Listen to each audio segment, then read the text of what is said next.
that when we interact with the book of John, we will never be the same again.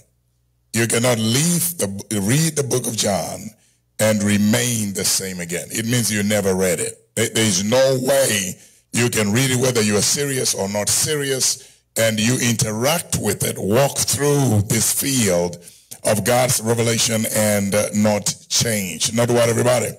Not change. I've heard somebody say change is what? Is hard. That's what I've heard. Change is hard. And everybody agrees on that. But God specializes in changing people. The gospel came so that we are changed. So to the believer, to the one who loves God, you're going to discover that you are on a constant changing life. Can I get an amen?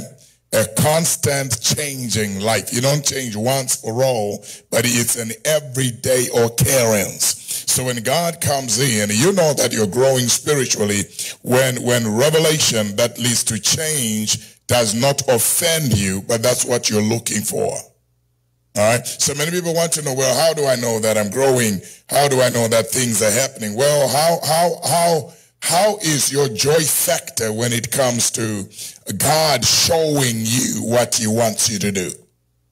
All right. I've heard a lot of people say, well, if it was me, I wouldn't do that. If it was me, I wouldn't, that's how far you are from it. Because as you grow in God, when God speaks, you don't ask what else do you need. It's simply, if he says jump, it's how high.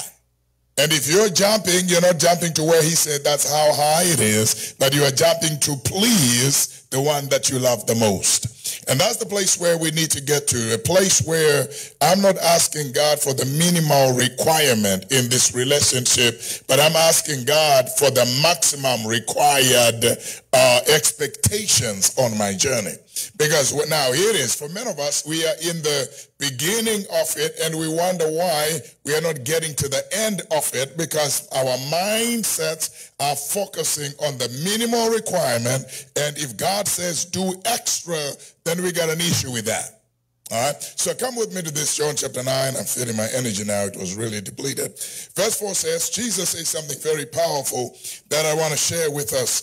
He says, I must work the works of him who sent me while it is day. I must work the works of him who sent me while it is day. And he says, the night is coming when no one can work. And I just want to challenge us tonight as we get ready for the upcoming events, which demand our energy, demand our participation and involvement. Even Jesus Christ, when you look through the story of his life, the way he was moving from city to city, miracle to miracle, challenge to challenge, it was because Jesus had a timeline. Jesus said, what, everybody? He had a timeline. He was not here forever, but he knew his journey was 3.5 years, and that was it. He had a destination to catch, and therefore he said, listen, I must work the works, not only one work, but the many works of him who sent me whilst it is still what? It is still day. Daytime, if you keep on living, you're going to discover that daytime does not mean light. If you keep on living, you're going to understand that night does not mean darkness. Because you can have night when the sun is shining the brightest.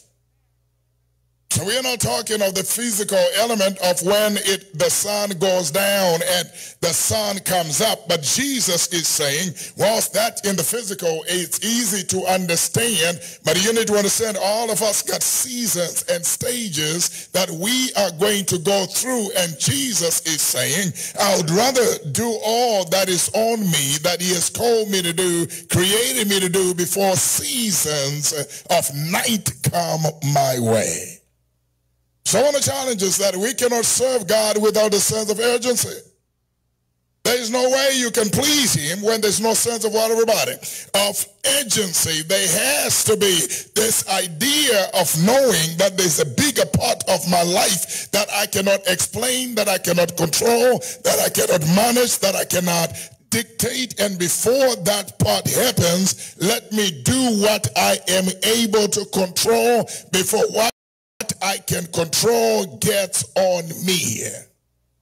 So on the challenges, we're getting excited to get into this evangelistic series starting this coming Sunday. Somebody called me, say, Pastor, I am traveling. Another one called and say, Pastor, we are on summer break. Another one called and say, Pastor, I'm just tired. Another one called and say, Pastor, my house is far from the you didn't hear what I'm saying? And somebody called and I said, you are discouraging me. Because there's no good enough excuse when it comes to evangelism. There is none. Because one day, my friend, you're going to have all the time and no sunshine. One day you're going to have all the time and you'll be in the hospital, on the hospital bed with all the time, nobody messing around with you, and yet you cannot do what you can do. Jesus says, I know one day I'm going to be put on the cross. I know one day I'm going to be arrested and Pilate is going to dictate where I'm going to go. I know Jesus says one day I will not even be able to call my disciple. Why? It will be night and all will run away from me. But before that happens, Jesus says, I got work to do. I wish somebody in this place would feel the energy of understanding. There are things you can do before you're 20. There are things you can do in your 20s. Can I get an amen? There are things you can do in your 30s. There are many who are in the 60s who wonder, wish I had loved God, did for God what I did not do when I had the time to do it. Paul says, I wish all of us were single. You didn't hear what I'm saying. Paul says, because when you are in that state, you love God with no excuses. But how many single people in the church are less spiritual? Paul says, you don't understand. You may be married and married to somebody who don't want you to do what you want to do for God. Obey God the way you want to do God. But when you are single, you can go when God says go. You can jump when God says jump. You can give when God says give. You can literally clap your hands and stomp your feet when God says so. Why? Because you only are answerable to one person. And yet sometimes the singles are the less spiritual. I'm single, I'm looking. What are you looking for? My daughter, one thing I discovered with her, Madison, she always wanted to grow older than what she was. From the time she was young, she just wanted the next phase. And I remember chilling with her one time and I said, sweetheart, you need to enjoy where you are because you ain't coming back. You didn't hear what I'm saying. You need to understand because how many of us know that the older you get, the energy on Sunday and Monday and Tuesday and Wednesday is up and up, and then Wednesday it starts going down. By the time you get to Saturday, your energy is flat out. The younger you are, you start on a Sunday with low energy, and as the week keeps on going, the energy goes up and up. By the time they get to Saturday, they want to dance that thing. They need to go to that place because the energy is there. The older you get into the 60s, you may start flat and maybe almost spend the whole week flat, and Jesus says, nights are coming. And before they do, I got to do the work of he who sent me. Saints, I want to challenge you tonight as we get ready to get into this work that God has called us to do. I just had to pull up some things, try to look on some shootings that are taking place. Yesterday, there was some shooting someplace. You can't even listen to the news without hearing some dark news, dark things happening out there. And the scary part is this: is there anybody who is dying without the truth which I could have shared with them? Because Ezekiel still says, if the wicked dies before you without you warning them on what I want you to warn them. They are responsible for their wickedness, and watch this, and their blood is going to be smeared on you because you abused your time to work. And when we look at this thing, someone say, Pastor, wow, that's just some, well, the book says, be faithful even unto death. That's Revelation 2, what? 10. Be faithful even unto what, everybody? God is saying there's no good enough reason till you breathe your last. And then Jesus is saying there are seasons and stages where you are more productive than other seasons and stages. And he's saying be mindful to function during the season and stages where you are more productive than the other seasons where you are less productive. So I want to challenge you tonight that who is it going to trust? I believe as evil is increasing in the world, I believe that those who are faithful to God are going to do great works. Daniel says, they that know their God shall do great exploits. Jesus says, greater works than these shall you do. And he says, you're going to do it because the Holy Spirit who is coming in, and then the book says, who is resident in you. In who, everybody? In you will produce more abundantly beyond what you can think or imagine. So my question for you and for myself tonight is that what is it that God wants me to work? It's no longer why me, but the question is what's next? Because a day is going to come when life is going to control what we do for him. Before that day comes, even Jesus knew that no matter how powerful he was, a day was coming when even he himself could not work anymore.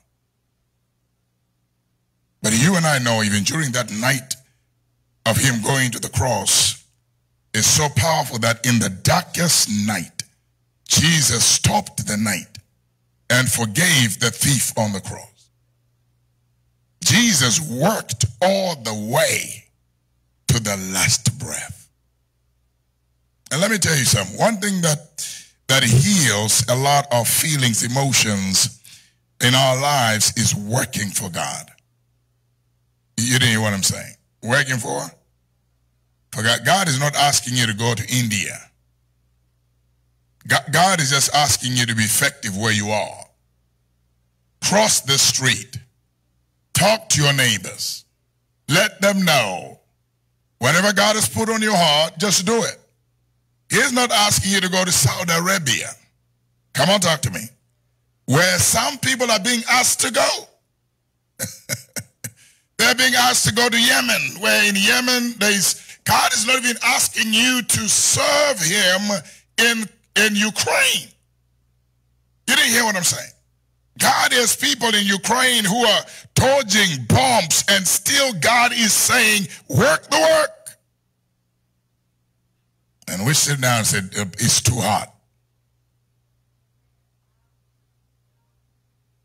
Come on, talk to me.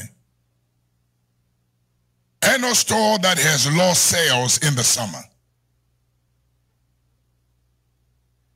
The only place where there's law giving is the church in the summer. The night is coming.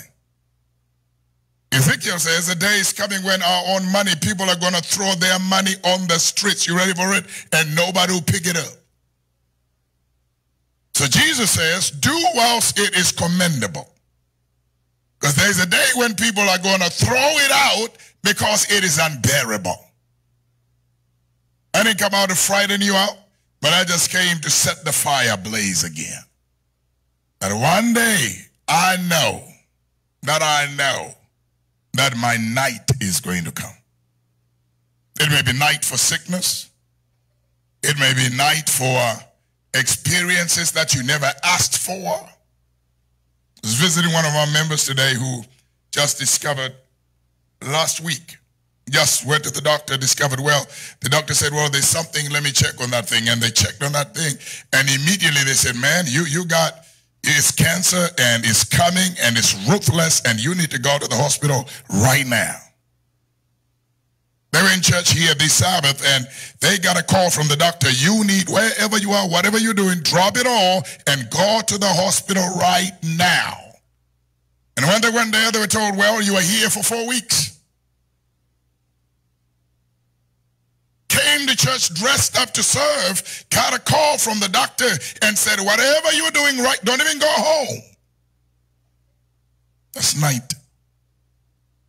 And when Jesus says, you know, there are things in the night. We're talking about it today. There are things in the night that you can see. You see stars in the what?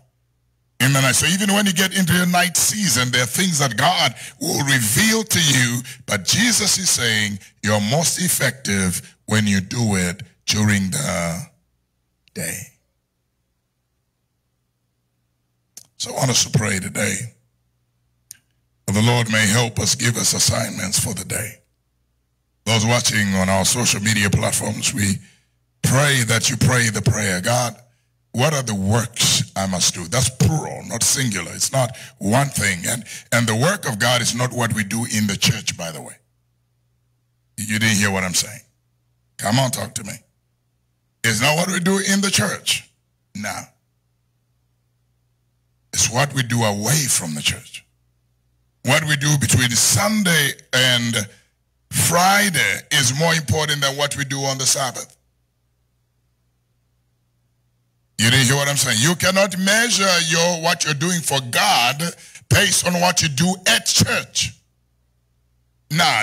At church, you're doing it for your title, your job, your who. No, it's what you do in the neighborhood. Does the atheist who lives next to you know that there's somebody praying for them? Do our co-workers know that whilst you're collecting the same paycheck from the same boss, you know what? I'm here for a purpose higher than my job. And when we function there, we'll experience the miracles that Jesus experienced. The Bible even says when he was in the garden, God sent him an angel to come and encourage him. There are certain experiences that are only those who are about their Father's business experience.